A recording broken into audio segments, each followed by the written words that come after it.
नमस्कार. 12वी नंतर तुम्ही सर्व नीटची परीक्षा देणारे विद्यार्थी, तुमची नुकतीच 3 मेला नीट 2026ची परीक्षा झाली आणि लगेच त्याच्या संदर्भात अनेक काही गोष्टी बाहेर आल्या, त्याच्यावर तर्कवितर्क झाले आणि म्हणून ही परीक्षा सेंट्रल गव्हर्नमेंटनं, NTAनं किंवा CBSEनं कॅन्सल करण्याचा निर्णय घेतला. खरं म्हणजे विद्यार्थी मित्र हो, मी प्राध्यापक डॉक्टर भारत खराटे, विभागीय संचालक चाटे शिक्षण समूह, कोल्हापूर विभाग, तुमच्या सर्वांना हे बोलण्यासाठी मी संवाद साधतोय की या कॅन्सल झालेल्या नीटच्या परीक्षेमुळे तुम्हाला जो काही मनामध्ये ताणतणाव येतो, आलेला असेल आणि तुम्ही डिस्टर्ब झालेला आहात, तर हे तुमचं डिस्टर्बन्स टाळण्यासाठी म्हणून मी आणि माझ्यासोबत आमचे प्राचार्य डॉक्टर प्रशांत देसाई सर तुमच्यासोबत आम्ही बोलणार आहोत. नीटची परीक्षा तुम्ही देताना तुम्ही ज्या काही तुम्हाला डिफिकल्टीज आल्या असतील, तुम्हाला काही प्रश्न येत होते पण सुटले नसतील, वेळ पुरला नसेल, अशा अनेक गोष्टी ज्या 3 मेला झाल्या आणि मग त्या सुधारण्याची संधी, अशा अर्थानं आपण याच्याकडे बघूया.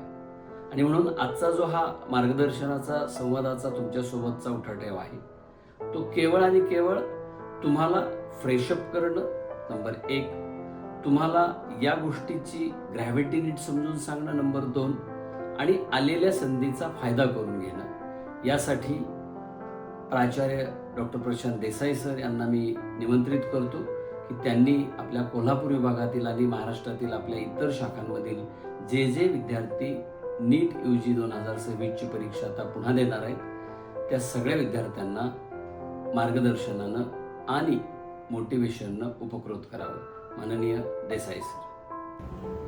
आत्ताच सरांनी तुम्हाला पार्श्वभूमी सांगितलेली आहे, त्यानुसार मी पुढचं मार्गदर्शन करतोय. मार्गदर्शन म्हणण्यापेक्षा पर्टिक्युलर नीट जी काल अनाऊन्स झालेली आहे त्या संदर्भात आपल्याला बोलायचं होतं. कारण अनेक विद्यार्थी व पालक यांच्या मनात आज अनेक शंका आहेत. त्या सर्व शंका ज्या आहेत त्या निरसन करण्याच्या उद्देशानं आज आम्ही हा व्हिडिओ तयार करतोय, हे मार्गदर्शन करतोय. याच्यामध्ये सर्वात पहिली गोष्ट म्हणजे 3 मे रोजी जी नीट झाली, ज्याच्यामध्ये पूर्ण देशभरातून 23 लाख विद्यार्थ्यांनी ही परीक्षा दिली. परीक्षा एक मॉडरेट स्वरूपाची होती.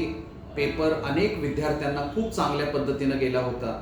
गेल्या वर्षीच्या पेपरच्या तुलनेत या वर्षीचा पेपर अनेक विद्यार्थ्यांना खूप चांगला गेला होता. त्यामुळं एक चांगलं वातावरण होतं. आणि अचानक एक 4 दिवसांमध्ये त्या संदर्भात काही न्यूज आल्या की पेपर काही ठिकाणी लीक झालेला आहे.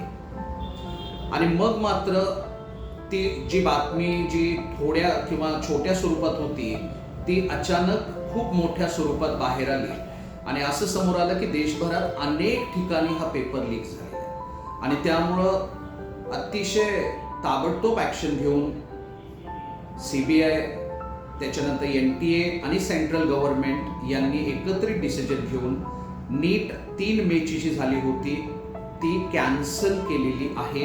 हे आतापर्यंत सर्वांना माहीत झालं असेल आणि नीट अनाऊन्स करणार आहेत हेही सर्वांना कळालेलं असेल. फक्त आता काही जी प्रश्न आहेत ज्यांचे उत्तरं अजून सुद्धा काही पालकांना, विद्यार्थ्यांना अपेक्षित आहेत, त्या प्रश्नांची उत्तरं आम्ही या व्हिडिओ मार्फत देणार आहोत. तर याच्यामध्ये सर्वात पहिला जो विषय आहे तो म्हणजे नीटच्या संदर्भात जी परीक्षा येऊ घातलेली आहे, ही परीक्षा अजून डेट अनाऊन्स झालेली नाही. ही डेट लवकरच अनाऊन्स होईल. साधारण 10 ते 15 दिवसांमध्ये हॉल तिकीट्स येण्याचे चान्सेस आहेत आणि त्यानंतर मग एक 15 ते 20 दिवसांनी ही परीक्षा होण्याची चान्सेस आहेत. अनेक पालक आणि विद्यार्थी या संभ्रमात आहेत की नेमकी परीक्षा कधी होणार किंवा किती दिवसांनी होणार. तर याच्यामध्ये सर्वात पहिलं उत्तर हे आहे की 2024ला अशीच एक घटना झाली होती, असाच एक प्रसंग झाला होता की जिथं काही ठिकाणी पेपर लीक झाला होता. पण तो पेपर जो लीक झाला होता तो एका ठराविक एरिया पुरता मर्यादित होता, तो देश पातळीवर नव्हता. त्यामुळं ती परीक्षा जी परत घेण्यात आली ती फक्त एका ठराविक एरिया पुरती होती की ज्याच्यामध्ये साधारण एक 1500 ते 2000च विद्यार्थी बसले होते. ती परीक्षा जी परत घेण्यात आली ती परीक्षा 23 दिवसात त्यांनी घेतलेली होती. मग ही परीक्षा जी आता अनाऊन्स होणार आहे ही 23 दिवसात होणार का किंवा 30 दिवसात होणार का, तर याचं उत्तर आहे नाही. का? कारण 2024ला जे विद्यार्थी त्या परीक्षेला परत बसले होते, रिनीट जी घेण्यात आली ज्या विद्यार्थ्यांची, त्यांची संख्या फारच कमी होती. आता ही परीक्षा देश पातळीवर अशी पहिल्यांदाच हा प्रसंग घडत आहे की जिथं पूर्ण 23 लाख विद्यार्थी परत परीक्षेला बसणार आहे. आणि या सर्वांची परत ते सेंटर आहे तेच जरी असलं तरी ते सेंटर हॅबिटेशन, त्याच्यानंतर तिथं नियुक्ती, त्याच्यानंतर पेपर सेटिंग आणि इतर बऱ्याच गोष्टींना थोडासा वेळ लागणार आहे. त्यामुळे ही परीक्षा 30 दिवसांच्या आत होईल असं वाटत नाही. मग परीक्षा होण्याचे चान्सेस कधी आहेत आणि कुठल्या महिन्यात जाऊ शकते? तर परीक्षा होण्याचे जे चान्सेस आहेत ते अर्थातच जून महिन्यात आहेत. मे मध्ये पॉसिबल नाहीये. जून महिन्यात ही परीक्षा कधी होईल? तर जून महिन्यात जे संडे येत आहेत, कारण तुम्हाला माहित आहे नीट एक्झाम ही संडेलाच असते. त्यामुळे जे संडे येतात त्याच्यामध्ये 7 जून, त्याच्यानंतर 14 जून आणि 21 जून असे हे 3 संडे पहिले जे काही येत आहेत. याच्यामध्ये 7 जूनला परीक्षा असण्याचे चान्सेस बिलकुल नाही आहेत, कारण 7 जूनचा अर्थ आज 13 तारीख आहे. त्यामुळे 30 दिवसांपेक्षा कमी कालावधी मिळतो आणि एवढ्या कमी कालावधीमध्ये नीट परीक्षेची 23 लाख विद्यार्थ्यांसाठीची तयारी करणं अशक्य आहे. त्यामुळे 7 जूनला परीक्षा होणार नाही. मग कधी 14 जून किंवा 21 जून या 2 अशा डेट्स आहेत की ज्यामध्ये परीक्षा होण्याचे चान्सेस आहेत. याच्यामध्ये 14 जूनला होण्याचे चान्सेस साधारणपणे 40% आहेत.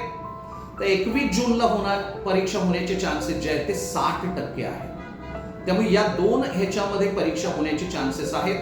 मला विद्यार्थी मित्रांना आणि पॅरेंट्सना एवढं सांगायचं आहे की जर 14 जूनला परीक्षा होणार असेल तर आज 13 तारीख आहे, म्हणजे बरोबर आपल्या हातामध्ये 30 दिवस आहेत किंवा 31 दिवस आहेत. आणि परीक्षा जर 21 जूनला असेल तर आपल्या हातामध्ये 37 to 38 डेज आहेत. लक्षात घ्या.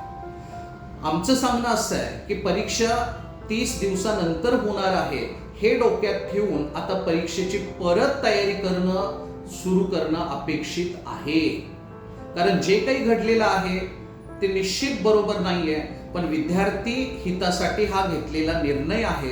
याच्यामध्ये अनेक विद्यार्थी जे आहेत ज्यांना फार चांगले मार्क्स येत होते 3 मेच्या नीटमध्ये, खूपच चांगले मार्क्स होते. अनेक अशा चांगल्या विद्यार्थ्यांचे मला फोन आले की ज्यांना 650+ मार्क जात होते 3 मेला. पण आता जे काही टार्गेट आहे किंवा जे काही समोर आहे हे मान्य तर आपल्याला करावं लागेल. त्यामुळं त्या विद्यार्थ्यांनी परत एकदा चांगल्या पद्धतीनं तयारी करून ही परीक्षा सामोरं जाणं अपेक्षित आहे. आणि हा जो डिसिजन झालेला आहे तो त्या विद्यार्थ्यांसाठी एक दुसरा चान्स आहे की जे विद्यार्थी काटावर होते. काटावर म्हणजे ज्यांना 500 मार्क्स येत होते, 530 येत होते, 450 येत होते, अशा विद्यार्थ्यांना परत एक संधी या परीक्षेद्वारे मिळालेली आहे की ज्याच्यामध्ये ते परत त्यांच्या चुका ज्या काही 3 मेच्या परीक्षेमध्ये झालेल्या होत्या, टाइम मॅनेजमेंटचा प्रॉब्लेम झाला होता काही विद्यार्थ्यांचा 3 मेच्या ह्याच्यामध्ये. अनेक वेळेला ते पॅनिक सिच्युएशन आली होती ज्याच्यामध्ये त्यांना काही फारसं करता आलं नव्हतं. फिजिक्स सारख्या किंवा केमिस्ट्री सारख्या याच्यामध्ये बायो पॉइंट ऑफ व्ह्यू तर फार सोपा विषय होता, म्हणजे पेपर होता. पण फिजिक्स आणि केमिस्ट्रीमध्ये अनेक क्वेश्चन्स जे होते ते येत होते, पण बिकॉज ऑफ द पॅनिक मोड त्यांना ते व्यवस्थित करता आले नाहीत. तर हे सगळ्या ज्या काही चुका झाल्या त्या दुरुस्त करण्याची संधी आता या दुसऱ्या परीक्षेद्वारे नीट 2 द्वारे त्यांना मिळत आहे. फक्त ती त्यांनी आता उत्तम पद्धतीनं घेणं अपेक्षित आहे. हे मान्य आहे की परत एकदा सगळी तयारी करणं, परत एकदा सगळं बुक्स ओपन करणं, परत एकदा त्या सगळ्या गोष्टी करणं थोडंसं आव्हानात्मक आहे, थोडंसं चॅलेंजिंग आहे, थोडा त्रास होणार आहे. पण आता जो डिसिजन आलेला आहे त्याला आपण चॅलेंज नाही करू शकत. त्यामुळे जो डिसिजन आहे त्यानुसार तो पेपर देणं अपेक्षित आहे. लक्षात घ्या. अजून एक पालकांच्या मनात शंका आहे की सेंटर आणि बाकीच्या गोष्टी. तर सेंटर जे अगोदर होतं तेच तुमचं असणार आहे, त्याच्यामध्ये काहीच बदल होणार नाहीये. परत तुम्हाला रजिस्ट्रेशन करावं लागणार नाहीये. जे ऑलरेडी तुम्ही रजिस्ट्रेशन केले तेच ॲज इट इज कंटिन्यू होणार आहे. त्यामुळं तशीच सर्व सिच्युएशन आहे, फक्त याच्यामध्ये कालावधी 30 ते 38 दिवसांचा मिळणार आहे. त्यामुळं विद्यार्थ्यांनी परत एकदा स्वतःला न्यूट्रल करून परत सुरुवात करणं अपेक्षित आहे. मला काही पालकांचे मेसेजेस आले की सर पेपर आता कसा असेल. तर या संदर्भात मला थोडंसं सांगायचं आहे की पेपर जो परवा झाला 3 मेला याच्यापेक्षा निश्चित थोडासा टफ असेल. थोडा टफ असेल, नक्कीच टफ असेल. आणि यावेळेला खूपच चांगल्या पद्धतीनं ती सिक्युरिटी आणि बाकीच्या गोष्टींची काळजी घेतील अशी अपेक्षा आहे. पण पेपर थोडासा टफ असेल. मग टफ असेल तर हे मग चांगल्या पद्धतीनं घ्यायचं की चुकीच्या पद्धतीनं घ्यायचं. तर माझं सांगणं एवढंच आहे की पेपर जो काही आहे तो निश्चित थोडासा टफ असेल, पण जितका पेपर टफ तितकं चांगल्या विद्यार्थ्यांना मेरिटसाठी खूप योग्य ठरणार आहे.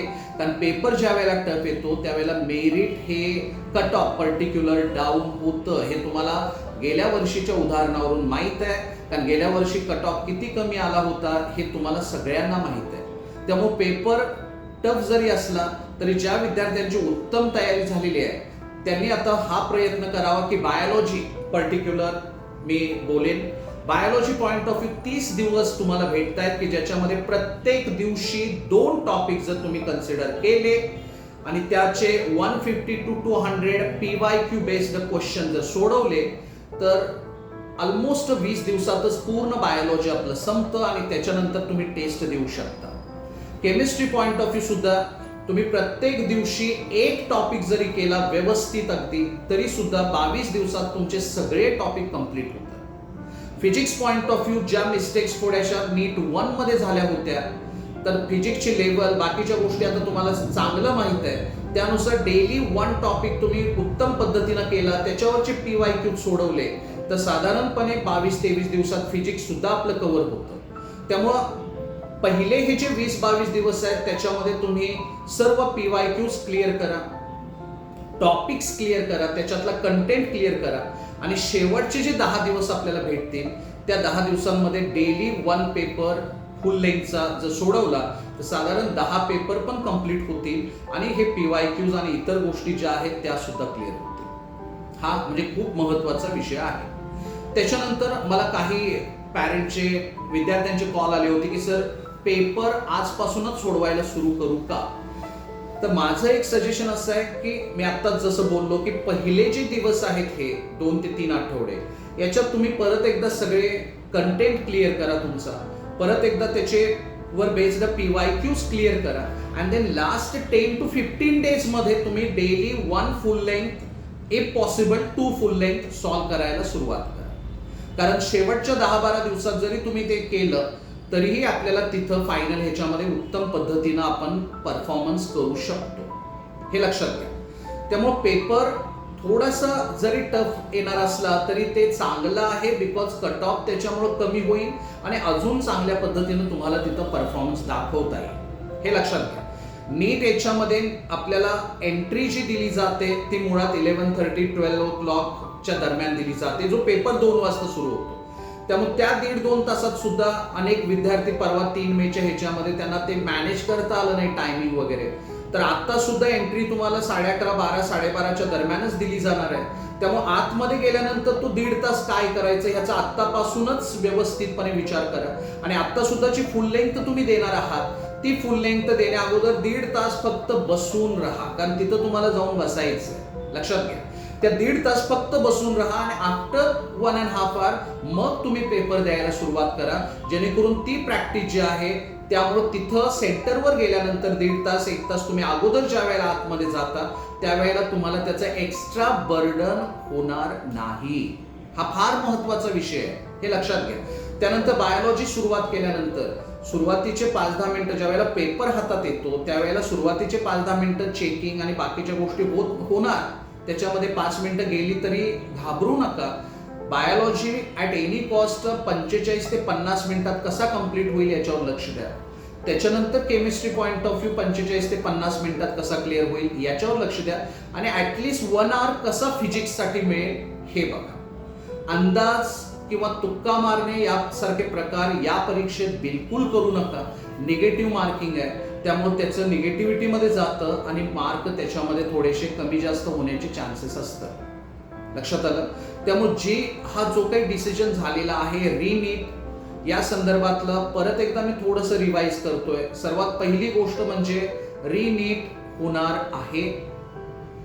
दुसरी गोष्ट त्याची डेट अजून आलेली नाहीये, पण जे संडेज आम्हाला अपेक्षित आहे, एक अंदाज आम्ही जो लावतोय तो 14 जून किंवा 21 जून यापैकी कुठल्या तरी एका संडेला ही परीक्षा होण्याचे चान्सेस आहेत.